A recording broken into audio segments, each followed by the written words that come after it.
All right, got my Blackwater Bend Espresso? Check. All right, got 3 stories lined up to share with you today on Radio Realty. Check. Oh, also a brand new from On Top of the World Radio Minute that I'm just really jazzed about.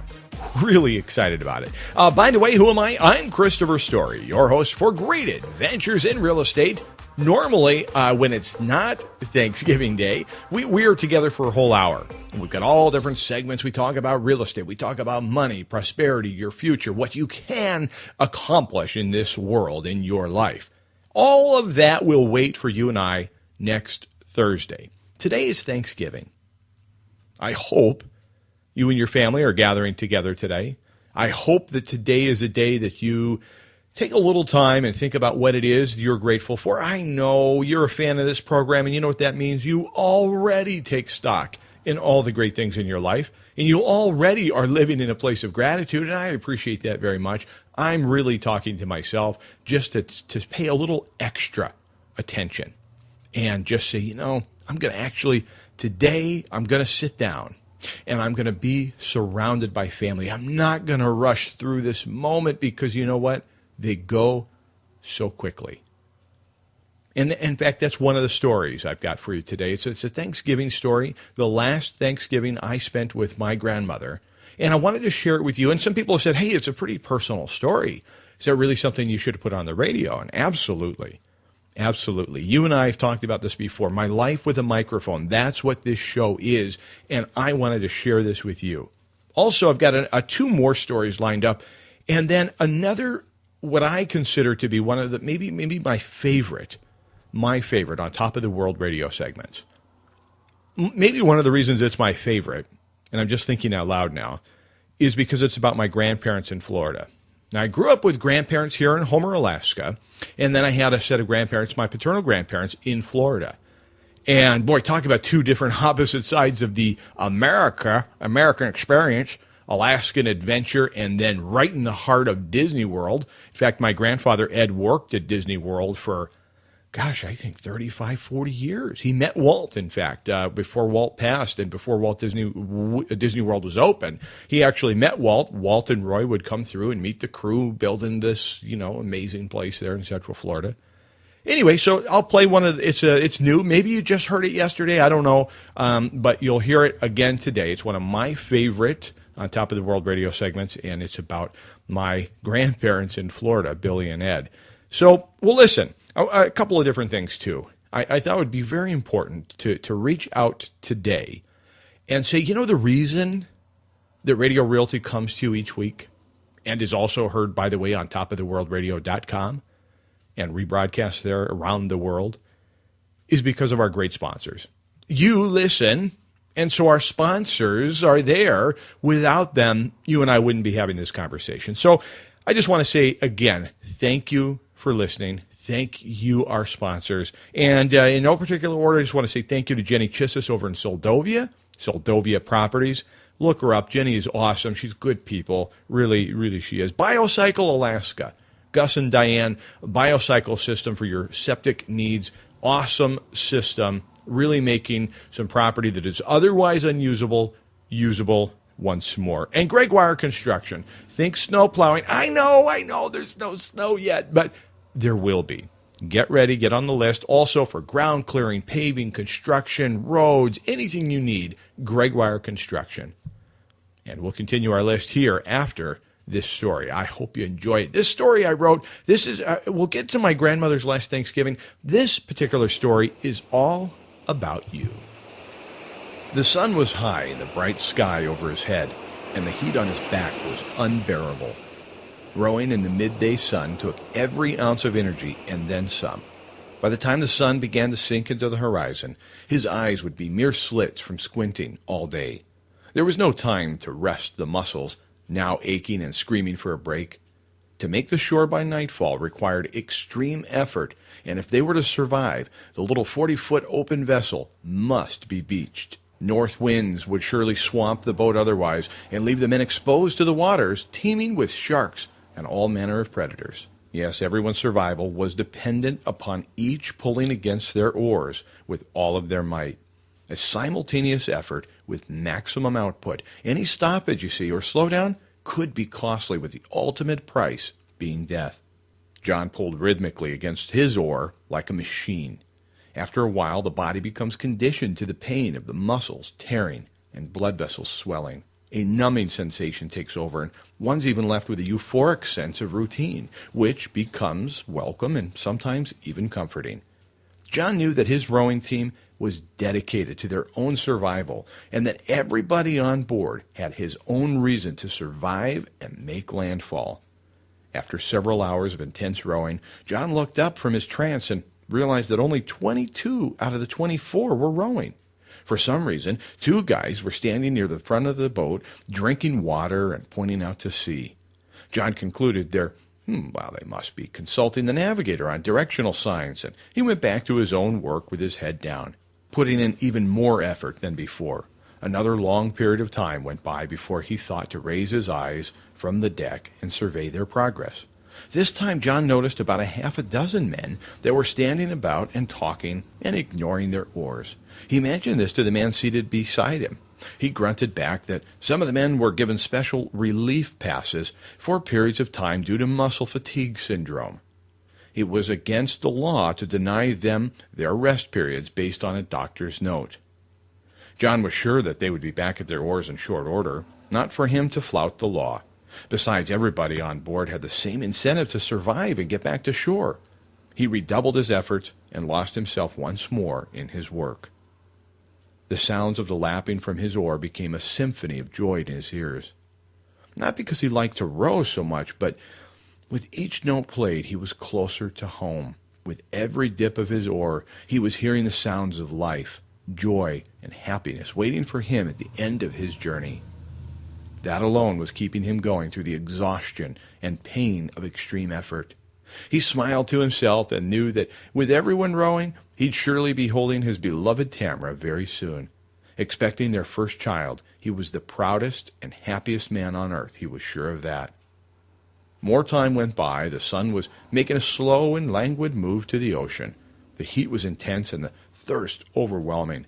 John had devised a way to strap his water bottle to his oar, ensuring that he'd never have to stop completely to keep his body hydrated. When he reached for his bottle, he became aware of a slowing down of the forward momentum. Wondering what was going on, he picked his head up again and he looked around. To his utter amazement, he was the last man rowing.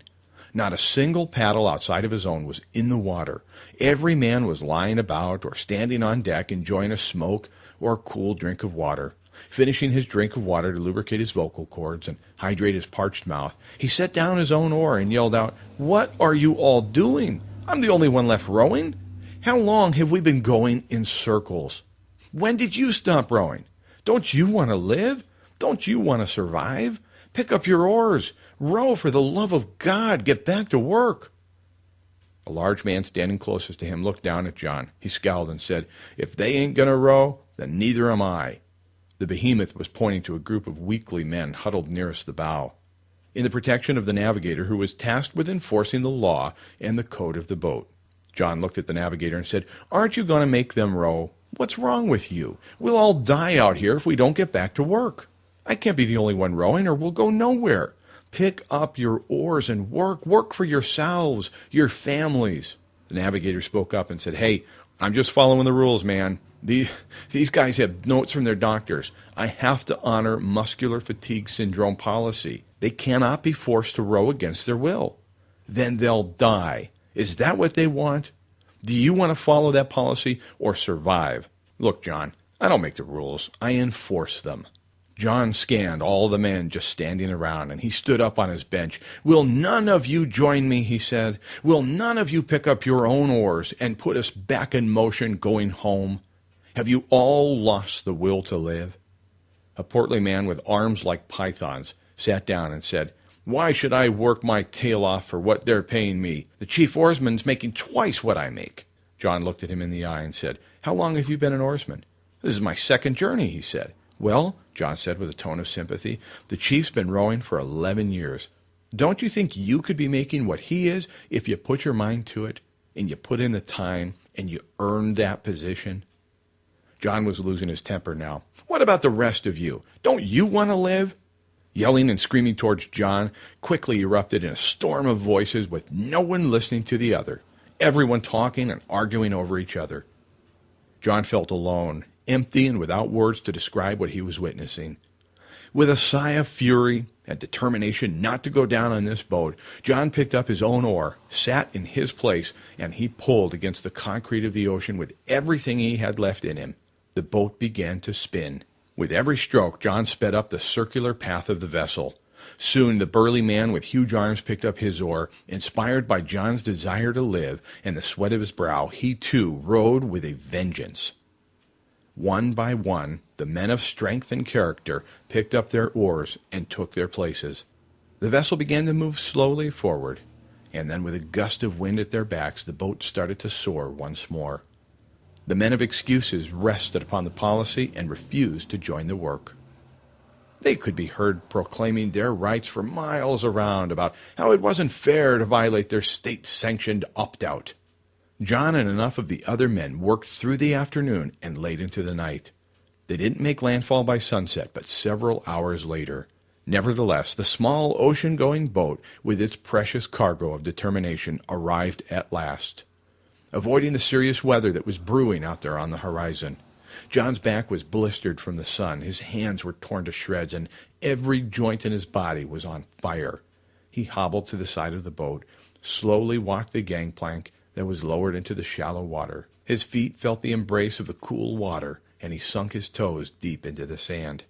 He attempted to speak, but could only mouth the words, "Thank you, God." Just then his wife caught his eye.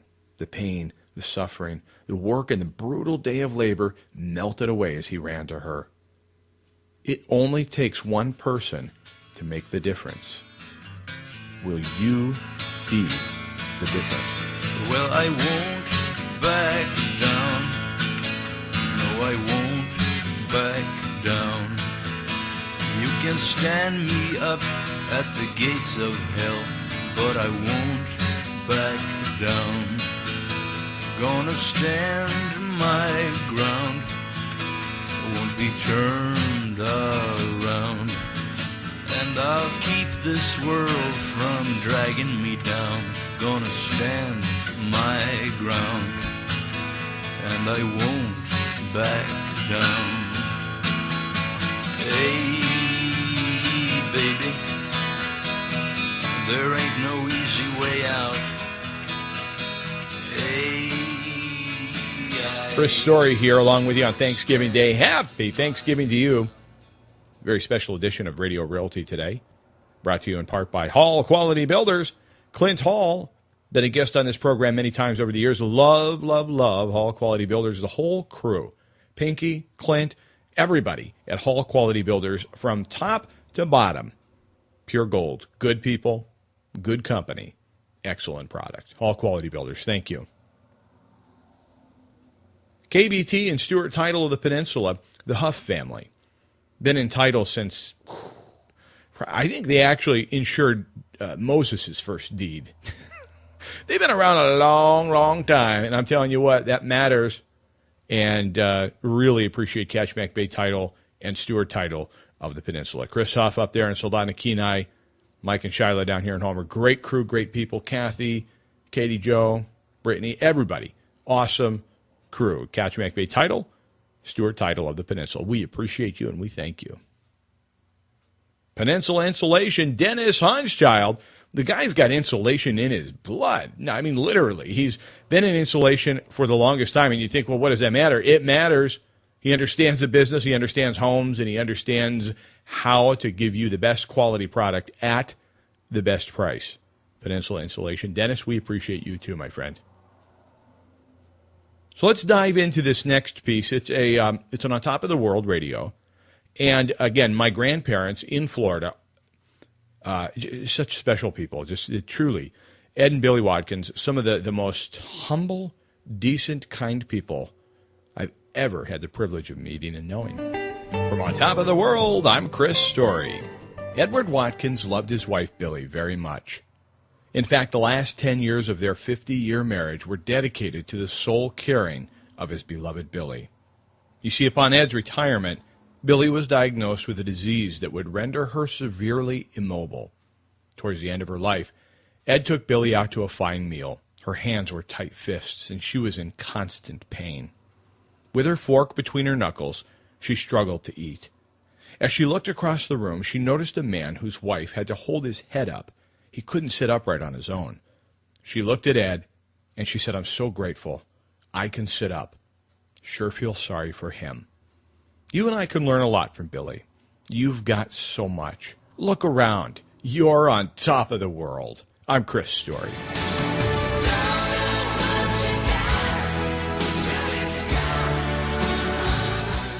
Oh, that's so true. Oh, man. Pooh, what am I doing to myself here? Happy Thanksgiving. I'm Christopher Story, your host for great adventures in all things grateful today on Thanksgiving. I hope you're surrounded by family. I hope you're having just a glorious and blessed holiday together. Happy Thanksgiving. And I want to say something else. I want to say thank you to Blackwell Pump and Homer Well Drilling. Jeff and crew over at Blackwell Pump been on board with us for a long time. Blackwell Pump's been around, over 25 years. And just a great crew. Jeff really cares. I said Dennis has got insulation in his blood. Well, Jeff, I'm convinced, has water in his blood, which actually physiologically is probably true. Don't split hairs with me. I'm just saying thank you to Jeff, Blackwell Pump Service, and Homer Well Drilling. We appreciate you guys very much. You are the lifeblood of the program. This next story, this will probably be the second to the last. Yeah, let's do this. Let's do Joy of the Ride. And then our Thanksgiving story, my grandmother's last Thanksgiving here on Earth. We'll do that story last. So let's go now to the Joy of the Ride. His beard was white with time, and his face was rutted like the well-traveled roads of his life. The cold weather didn't seem to faze him as he rode his bike about town, as though the December winds were as welcome as the warm breeze of a July afternoon. His bicycle was a Schwinn Hornet, with the big classic fenders and lines of a forgotten style, from a time when things, life, and people moved a little slower. He rode the bike rain or shine, and always with a ready smile and gentle wave. I know what bike specifically he rode because I ordered it for him. He'd come into the hardware store where I worked, look over the catalog with me, as though he were a 12-year-old boy reviewing the new December edition of the Sears and Roebuck. He'd look at the different models, some with baskets and others with those big, bold pieces of hardware that by today's standards slow you down. Once he finally made up his mind on which bike he wanted, he would come back every week and ask to see the picture again. Then he'd take out his billfold and count his money. Each week he was getting a little closer to the amount he'd need. I'll never forget when he came to the counter, slapped me on the back, and said, "Order it, my boy, order it." He then revealed the exact amount of cash for the purchase, including tax, right down to the penny. I scooped up the money, rang it into the till, and we exchanged smiles as I wrote from memory the item number of that bike onto the special order form. The new bike meant the world to my friend. It wasn't just a bike, it was a time machine. It took him back to a place in his life when he was much younger, more road in front of him than behind. That bike represented a kind of freedom that many of us today are looking for as we hurry about in our cars, frustrated that that guy in front of you is taking too long to turn. One day another friend shared something with me. She said, "That poor old man on the bike, some days I just wish the Lord would call him home." To which I replied, "Are you kidding me? He's the happiest guy I know." You get to define and decide what makes you happy. What level of joy you get out of life is nobody's business but yours. Now, having said that, think to the joy that my friend received, looking forward to, working towards, and saving up for that bike, buying that slice of a forgotten time in his long adventure on this planet. You were born with a purpose. Your job here is to discover, uncover, and utilize it. What is it that you were meant to do, learn, or give, or create? Get started. Don't wait until you have time. Make time. There is only today. See, yesterday's gone, and tomorrow is only a promise. Unwrap your gift today and start giving it away. My friend taught me a lesson that I'll take with me always. Live life to the fullest and never, ever take anything for granted, even the little things. Merry Christmas.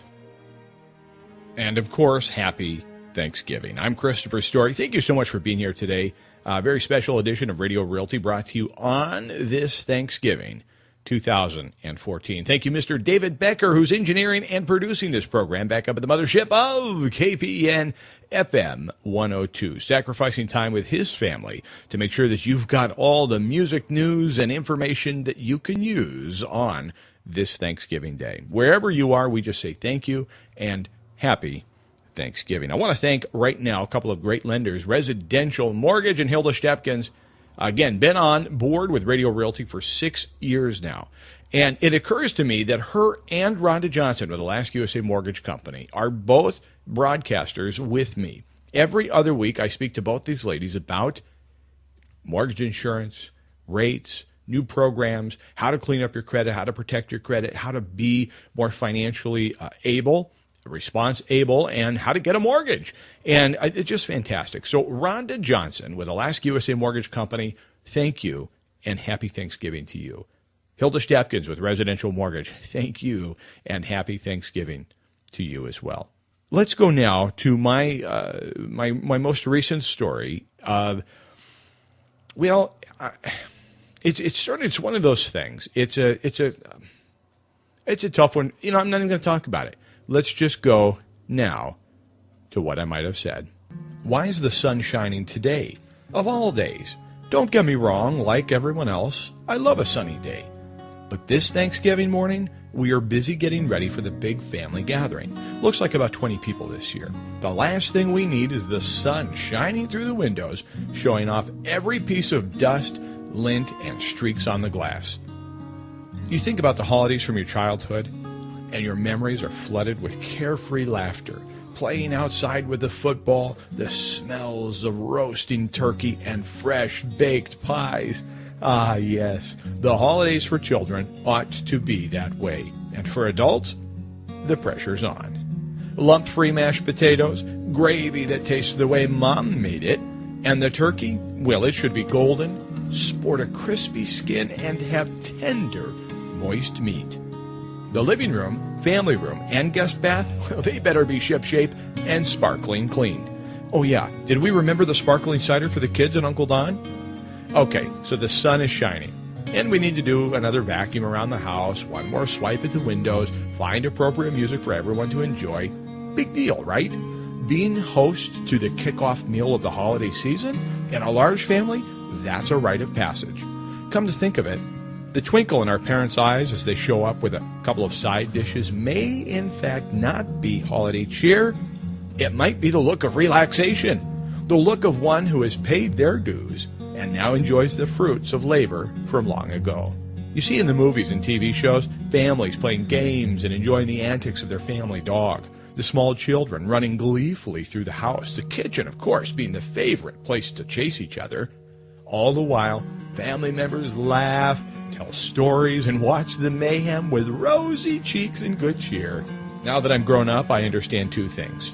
First, TV and movies are not examples of art imitating life. And secondly, the rosy cheeks come from the holiday punch. In the real world, the antics of your dog include snatching a half-pound of Baker's chocolate, consuming it like his life depends upon it, then staggering about the house with a crazed look in his eye. In fact, you could actually see the whites of both of his eyes. Jacked up on chocolate, he runs himself into a dither and then selects the once welcome mat in front of the door to vomit. Ah, yes, the first guest arriving steps into a warm and not so welcoming greeting. New socks, anyone? Not to worry, that was the first pile of dark, melted gelatinous and now foamy chocolate to hit the floor. First, not the last. I'm not sure about you, but the last thing I want my host doing after checking on the gravy is cleaning up a steaming pile of dog vomit. You won't see that on the Hallmark Channel anytime soon. But thinking back on the Baker's chocolate incident of the previous year makes the sun streaming through the now mostly clean windows seem not so bad. Where is the dog anyway? It's now 3 o'clock, 30 minutes before the gang arrives. Except for the oldest daughter and her tribe, who for some reason promptness is synonymous with being 30, 40 minutes early.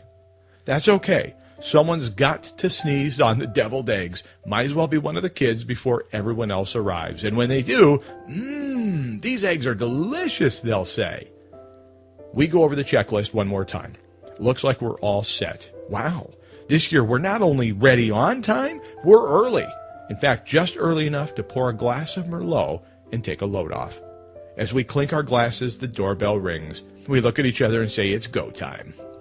My grandmother arrives with my aunt and uncle. In the car ride from her house, they've discussed everything from current politics to the hairstyles of the 1920s. And when I say discuss, what I really mean is Grandma talked and they listened.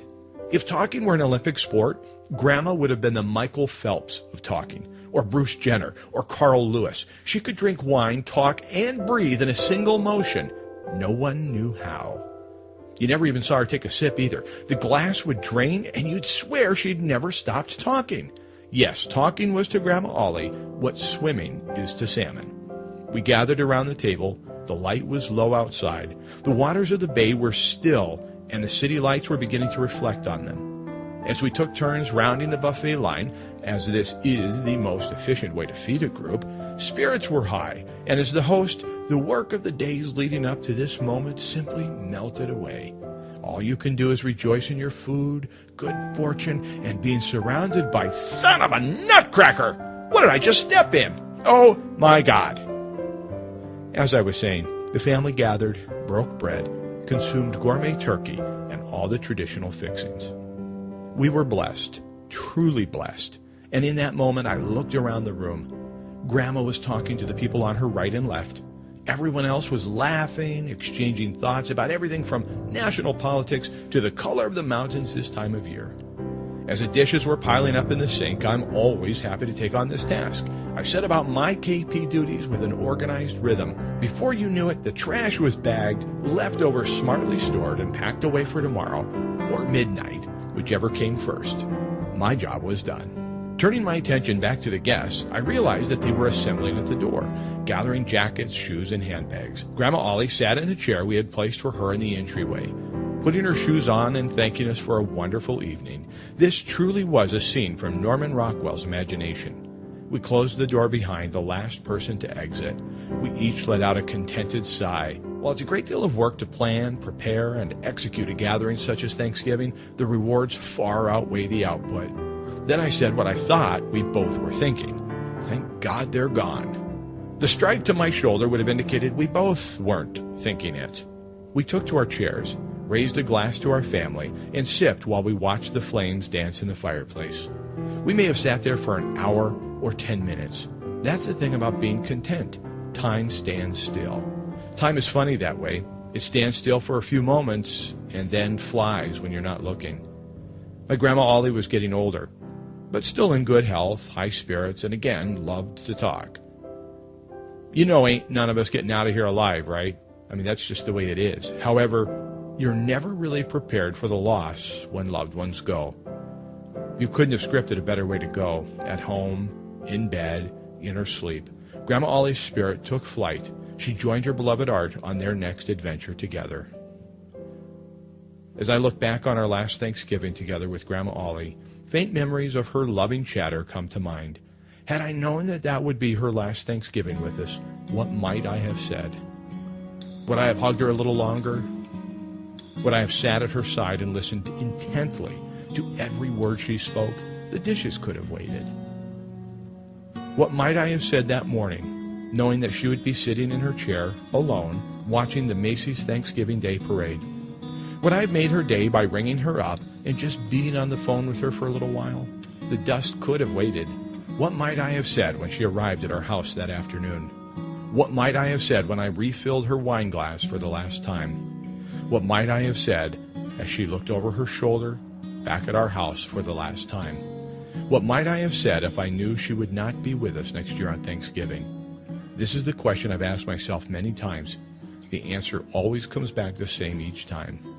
What might I have said is exactly what I did say. Grandma, I love you.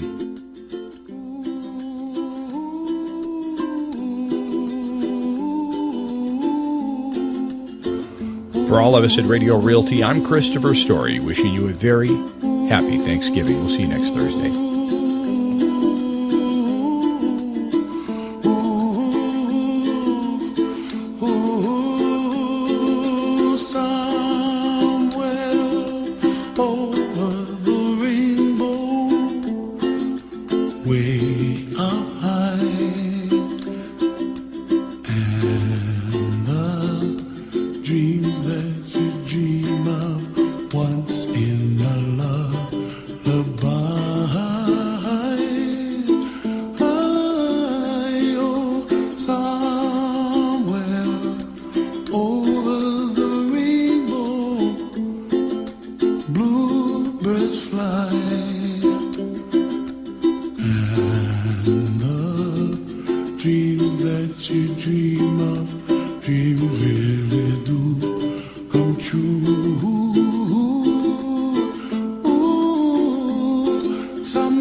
That's where you find